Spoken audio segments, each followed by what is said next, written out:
You are watching the Love and Money podcast, and today I have a very special guest. Thank you for being on the show. Thank you for having us. Yeah, glad to be here. Okay, I'd like to start out by asking you to tell us who you are and what do you do? So my name is Eric Friday. I'm a real estate investor out of Detroit. I buy, sell, rent single family homes, and we also purchase apartment buildings together. And together we started the brand Monopoly Bros, but I'll let Jamiel tell you who he is as well. Yeah, so my name is Jamiel Strickland. And like you said, start off with single family home. Then I went to house hacking, which we may get point to talk about a little bit, maybe not. But start off house hacking and then on to wholesaling and flipping, and all this has been majority of Detroit area. And then me and Eric here started this brand Monopoly Bros once we got the apartment deal. So Monopoly Bros is our brand, and that's kind of a little bit about us.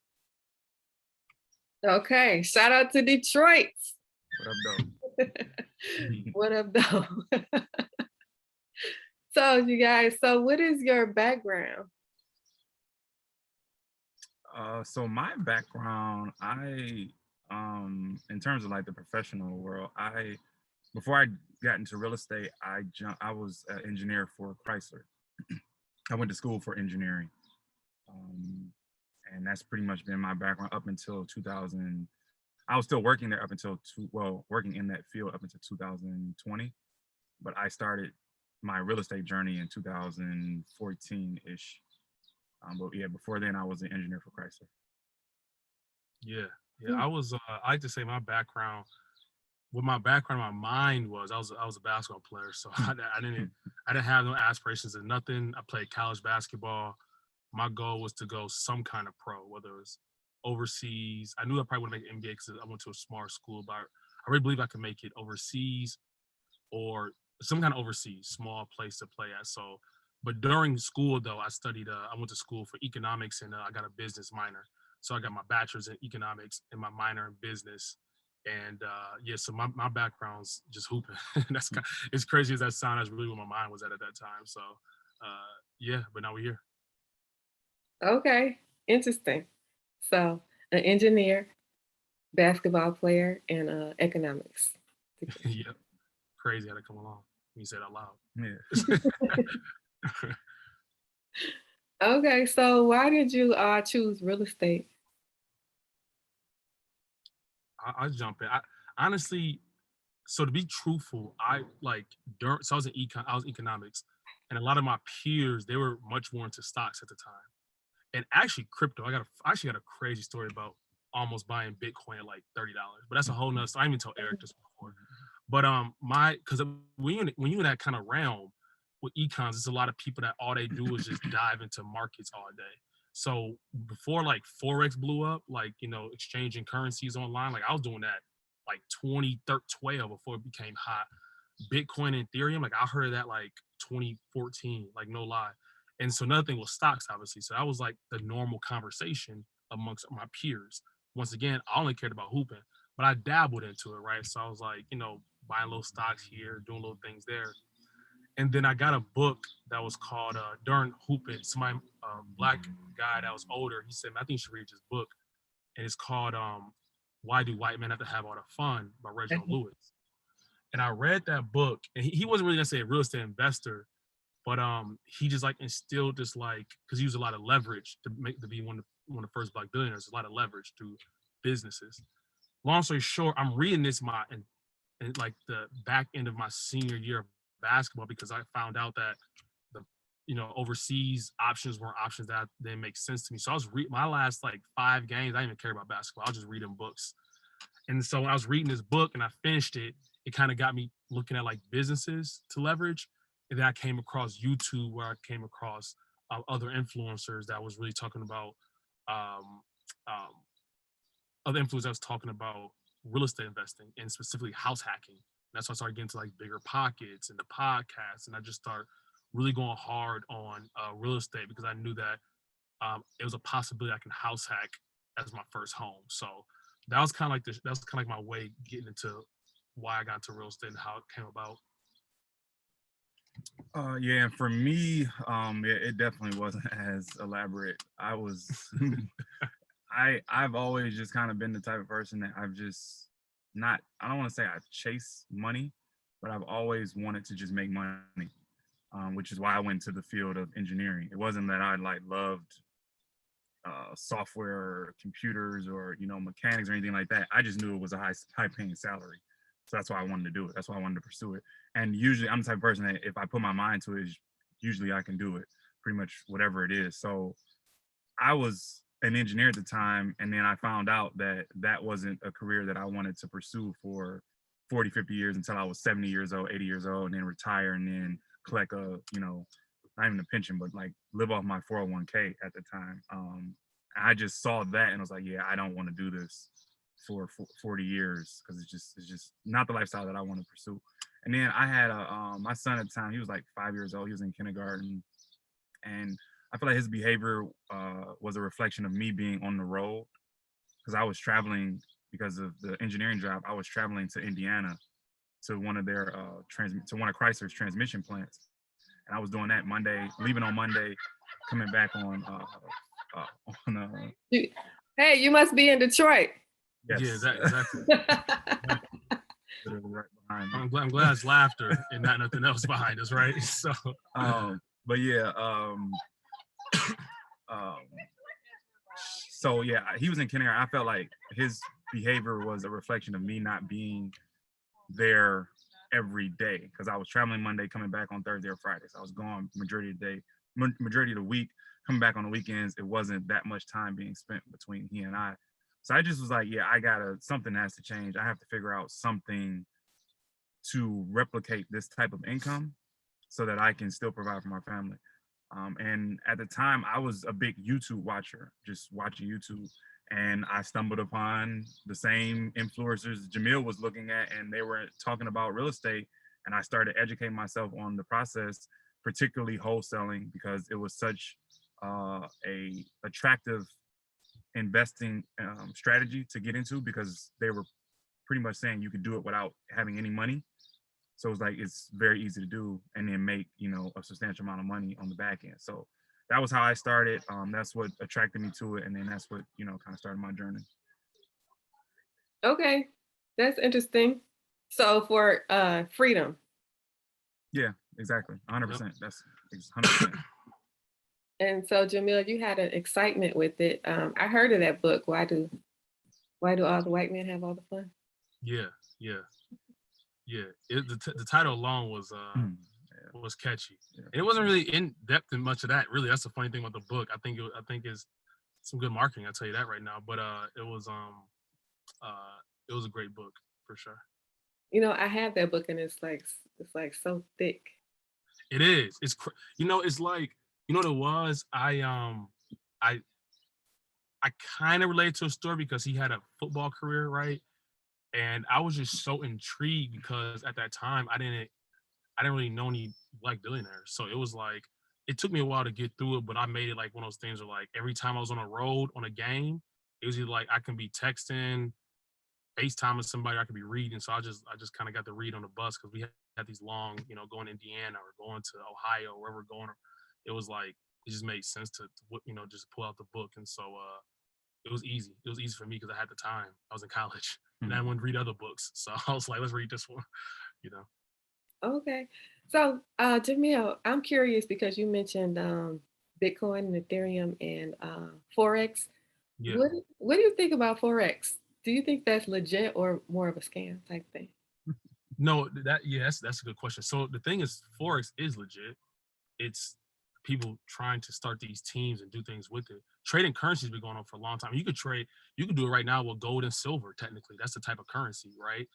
But just like Bitcoin, where I think even people think Bitcoin is scam and it's not, or people think people think real estate's a scam. You know what I'm saying? So the thing is, I think what happens is people were making money doing Forex, who were doing things stocks and Bitcoin, but specifically Forex. What happened is it's very quick money because it's 24/7, right? It literally doesn't sleep. The stock market goes, it's at 5 p.m. it's done.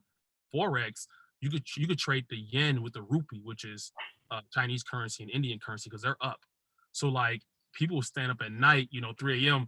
trying to trade and do all that stuff. And it was real life going on. But what happened is people caught on and they started marketing as like kind of pyramid schemes. Yeah. But it's unfortunate because the essence is actually a real thing. That's the unfortunate thing about it. It's just, it gets to some wrong hands and you change it to where it shouldn't go. Okay. Are you like, you're losing a lot of money in the beginning when you're learning? Or I initially, I'm gonna be honest with you, I did it. So it was a cool thing. I was able to do it with like fake money, which I actually recommend. I actually traded stocks and Forex with fake money first, right? But that's okay. not good because you think you're better than what you are, right? But at the same time, I got in. I didn't make much. It was when I was in college. I didn't have much money, so like I'm using my little $50, $70, almost like just trying to see if I can turn it to $1 million, which never could happen. It's not even logical. But but the thing is, I learned a lot about world currency, and I learned about how other continents do business, and it just made me just a much more intelligent person. So I think that was the beauty of it. But I didn't like kill it with Forex, nothing like that. Okay. Okay. So to get back to real estate, tell me what was your first deal like? My first deal was a rental that I purchased from the tax auction here in Detroit or here in Wayne County. It's Oh, Wayne County tax auction. That was in 2015. It was actually the house. It was actually a house that I grew up watching, and I would literally tell my family and my friends like, "I'm gonna buy that house. I'm gonna buy that house."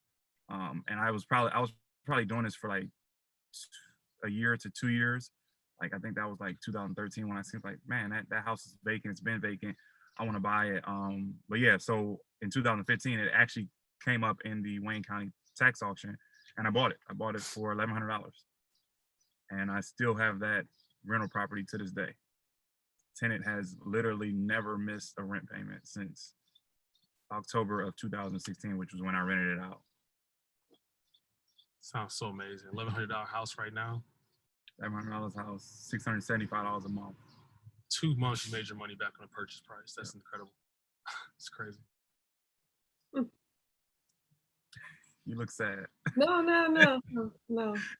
Um, the tax auctions. Do you think it's a good idea to get property from tax auctions? Because I know you don't really know what's wrong with the house. Yeah, so um I wouldn't advise someone who doesn't have experience in real estate to just go about it themselves. Because like you say, you don't know. A lot of times they don't have open houses for these homes. So you don't, and they don't, even if they have interior pictures, it doesn't show the true condition of the property.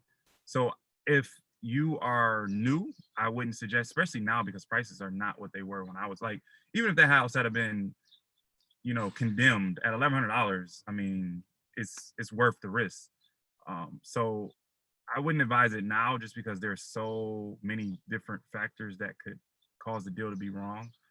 But at the time, I had two things on my side. It was a house that was in the neighborhood that I grew up in, that I was living in, and I was able to get inside prior, so I kind of knew what it looked like, and it was $1,100. So, but yeah, I would say starting out, the auction houses could be kind of risky, and you might want to try to pursue a different method of getting your first investment property for sure. Okay. How do you get houses through tax auctions? So in Wayne County, I mean, you literally just go on the website, you register, so you create a online profile, and then you put a deposit down. So if you're only bidding, and this is how it was, I haven't done it in like 2 or 3 years. This is how it was pre-COVID. I don't know if things have changed now. But like if you wanted to bid on one house, you'd have to put down a $2,500 deposit. And then when you win the bid, anything over that $2,500, you have to pay in like a day or so. And if you wanted to bid on multiple houses, you had to put down like a $10,000 deposit. And then anything over that you win, make you'd have to make the payment, I think, within like 3 days.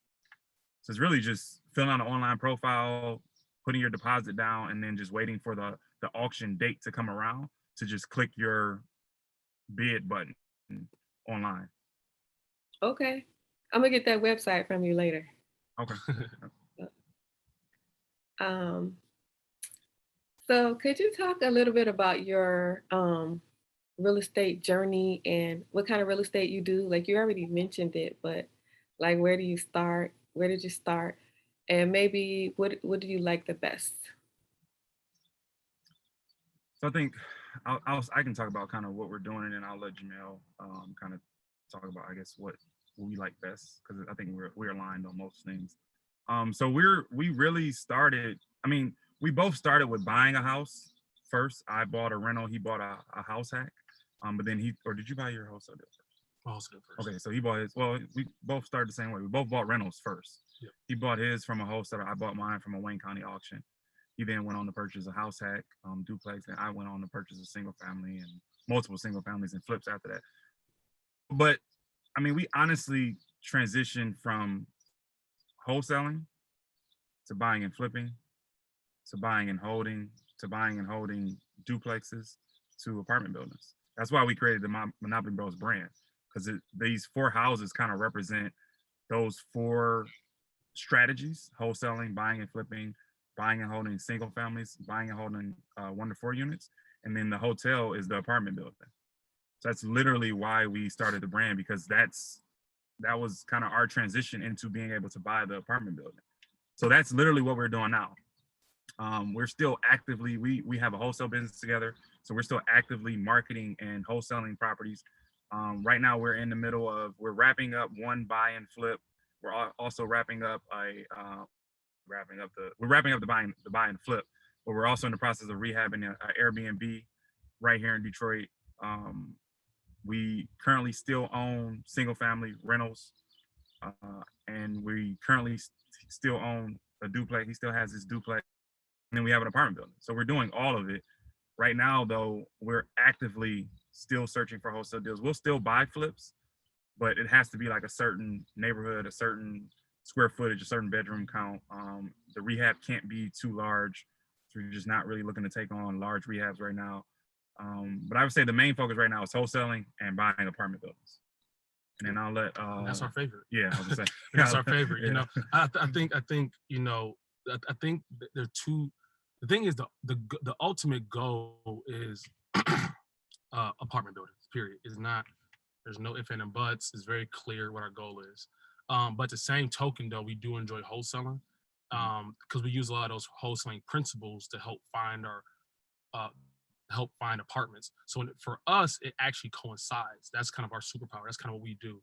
So it makes sense to be able to leverage both. But I think when it comes like our favorite, it's obviously buying apartments. It's been a life-changing experience, and the knowledge is different. The income is different. Everything's better about it. But more importantly, it's a team sport, and we love it for that. So we like multifamily for those reasons. But we do wholesale. We advocate for wholesaling. We are not somebody that says you shouldn't do it. We actually recommend and encourage people to do it because the skills you learn from that real estate business, which is kind of a marketing business and an advertising business, honestly, you really can take on to different parts of the next level you're trying to get to. Okay.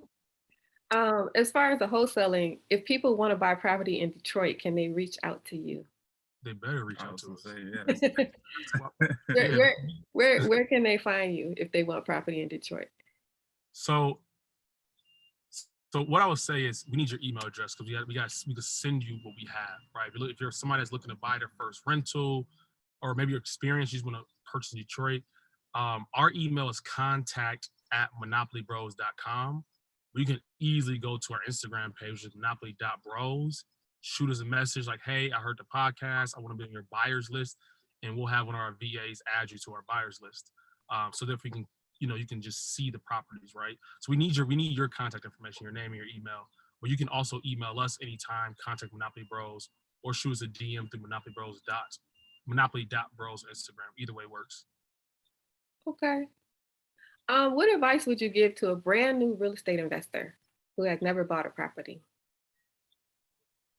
My advice would be to educate yourself.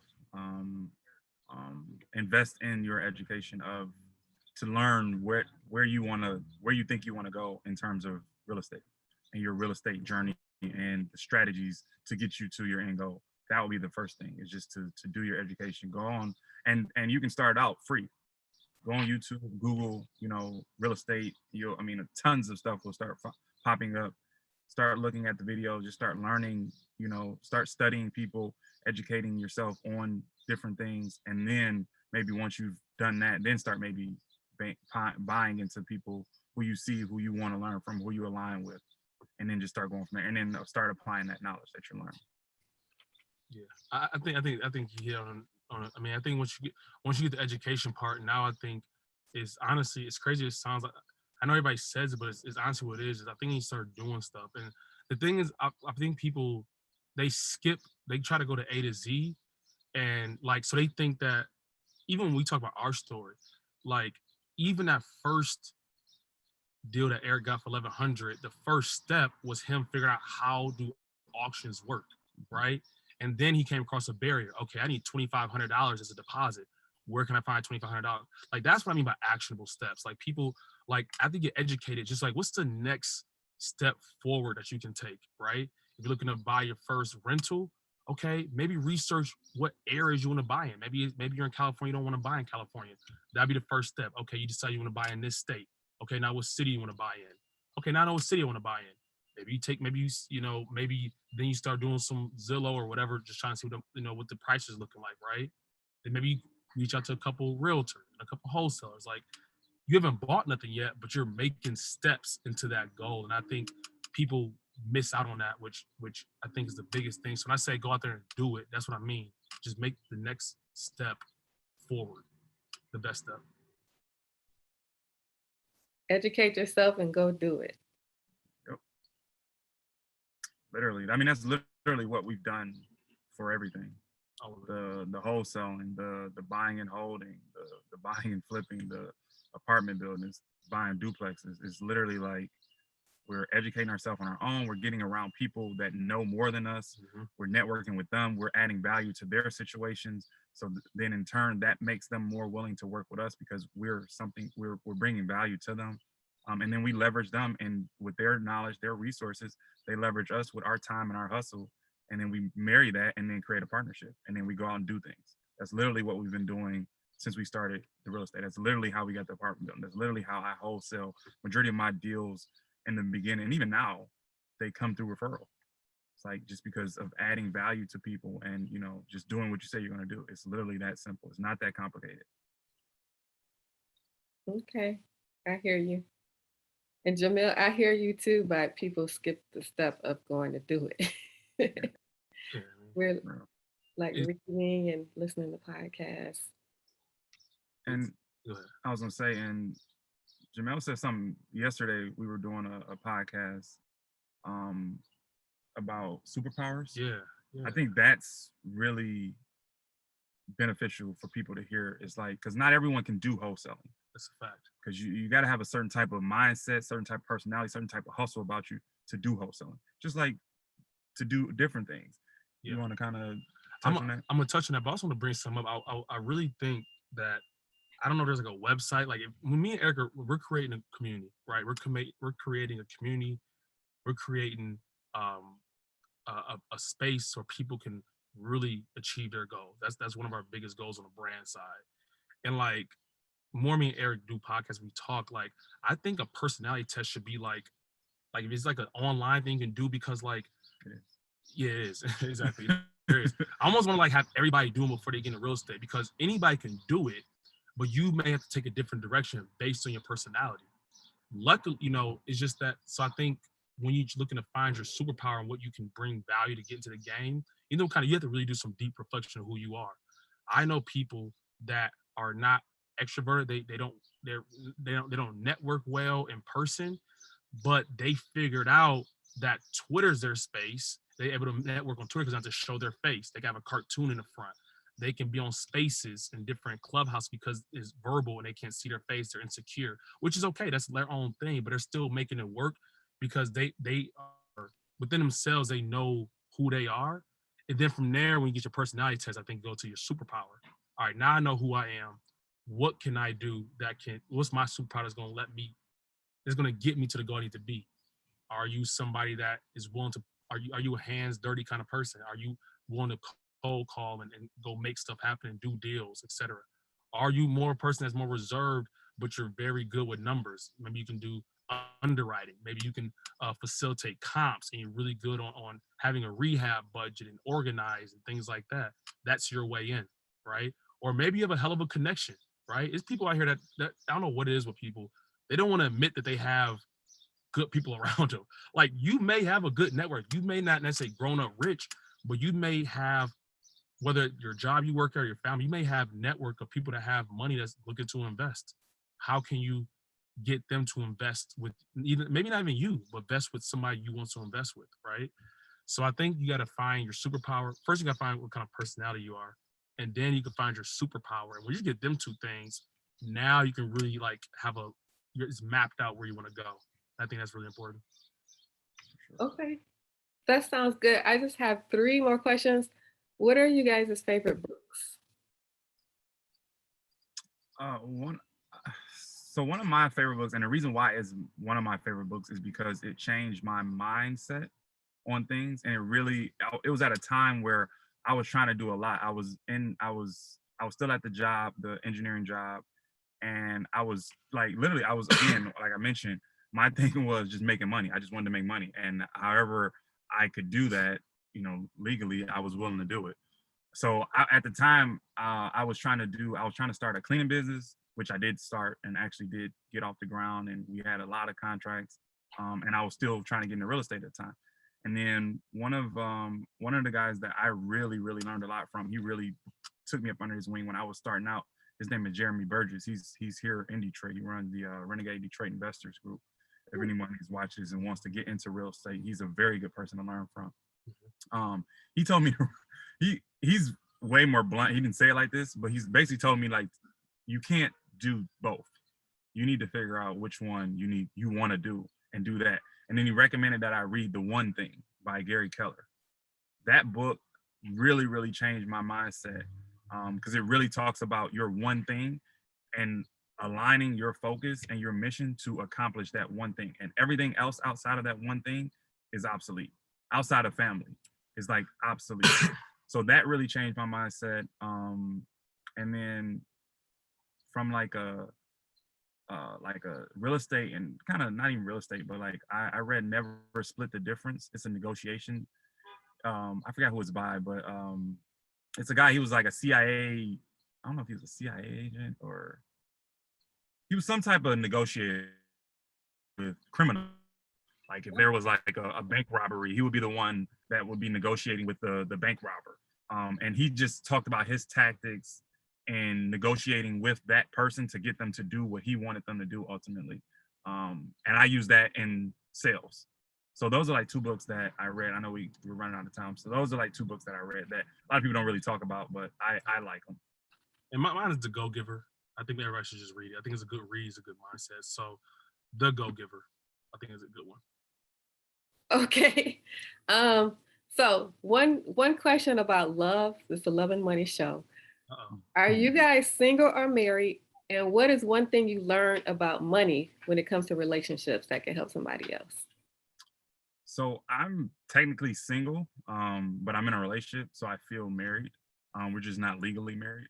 But yeah, so I'm single technically. But my thing, I look at relationships like business relationships. It's like, you wanna pick a partner in business that kind of highlights where you're weak and kind of builds off your weaknesses, and somebody that you can get to like the Super Bowl with or get to the championship with. And I feel like that's kind of the same thing with a relationship. It's like it's a business transaction. It's just you have your emotions involved that make it a little bit different, but technically it's a business transaction. And you want to do business with people that you get along with and that you can see working with. So that's kind of my take on yeah, pretty important on love and money. I think mine is I'm gonna go different. I think mine is knowing that I think the biggest thing is not like having an importance of money, but not letting money run your relationship. I think that's important for relationship side, because I think me and Eric specific, I guess I can speak for Eric, but he kind of said throughout this time is like we're very what's the word? we're ambitious when it comes to getting money. So, you know, your spouse may or may not be, if they are as much, like making sure that doesn't overcrowd, you know, like the essence of like the love you have for each other. And if they're not as much, not making them feel that they're lesser because they are not as ambitious as you. So I think it's a lot in it.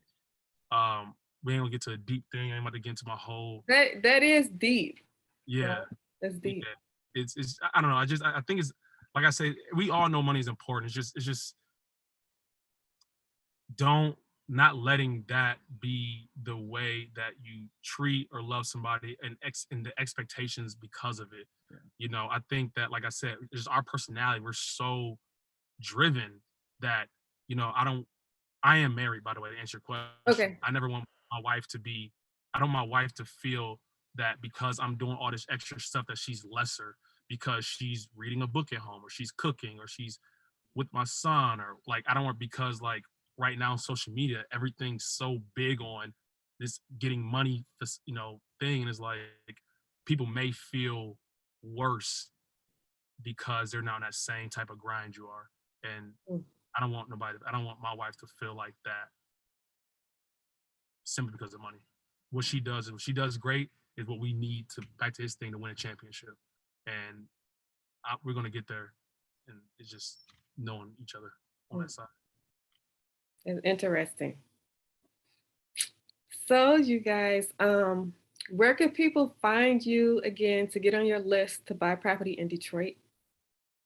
Yeah, I mean, we do a few Oh, things. also, where can they find your podcast? Yes, podcast coming soon potentially. We working on that. I think something we're going to be doing.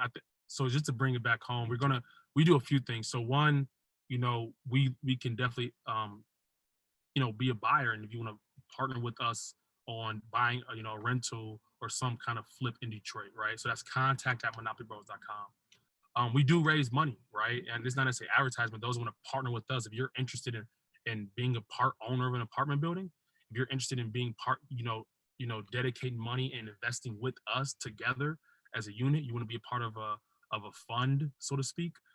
You know, you can invest with us, like literally, like we are looking to buy more partners, like I said, is our ultimate goal. And that's something you can simply reach out to us through our Instagram, like I said, monopoly.bros, or on the other standpoint, contact@monopolibros.com. You can reach out to us and just let us know what your goals are. And of course, we're always here to educate and build a community, right? So we have things through Gumroad, which is monopolibros.gumroad, I believe. Yeah, either monopolibros.gumroad or gumroad.com.monopolibros. One of the two. We'll figure that out. Yeah, well, we got to get that together. But we have some free things, right? We're releasing some free things soon. By the time this gets released, we'll have a free cold calling sheet. Though those ones learn how to cold call. We have 5 steps to get into your first, you know, into real estate for investors, and then obviously we have stuff like paid things. If you're looking to kind of get a deeper insight on wholesaling, you can purchase one of our courses. But our ultimate goal is to buy more apartments. We love people who want to invest with us, and if you're looking to buy in Detroit, we got you. So we kind of hit every mark as well. So it's going to be fun. Reach out to us on monopoly.bros on Instagram. That's probably one of the best ways to get in contact with us. Yeah, and hopefully by the time this is out, we have a form in our bio on one of those social medias that you can just go in and fill out. Like if you're looking to be a buyer, if you're looking to be more of a passive investor on deals, you'll be able to just fill out a form, and then we'll know exactly. So when we do have those opportunities, we can present those to you, whether via email or phone call. So. Okay, sounds good. I'm gonna get all the information from y'all. Okay. Thank you for being on the show and sharing your story. Yeah, no problem. Thanks for having. I'm glad we finally got it done. Yeah. Tell my people in Detroit I said hi. Right. What up, though? All right. Good talking to you guys. Have a good one.